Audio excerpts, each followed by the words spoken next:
આજે ફરી એક વખત આપણે એક હેરનો પેક મારે આજે માથું ધોવાનું છે. તો હું માથું ધોઉં ત્યારે આ 2-3 આમ તો 5-1 વખત યુઝ મેં કર્યો છે, પણ મને ઘણું સારું લાગ્યું છે એનાથી. તો હું તમને બતાવું છું.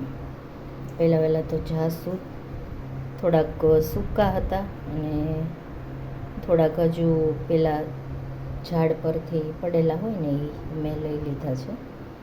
ચોખા છે, રોઝમેરી હર્બ્સ છે, અળસી છે, જાસૂદના પાન છે, મીઠો લીમડો છે, કડવો લીમડો છે, કલોંજી છે અને એલોવેરા છે. ઓકે, આ બધી વસ્તુ લઈ લીધી છે મેં સાથે.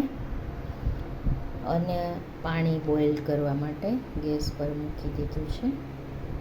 હવે એમાં આ બધી વસ્તુ આપણે નાખી દઈશું. પણ એક વાત યાદ રાખવાની છે કે અળસી આ બધાનો ઉકળી જાય, મતલબ એનો એક્સ્ટ્રેક્ટ એકદમ અંદર આવી જાય, અળસી છેલ્લે નાખવાની છે. એનું કારણ છે કે નહીંતર અળસીનો પેલું જેલ જેવું થઈ જશે અને ગાળવામાં તકલીફ પડશે. ઓકે મિત્રો.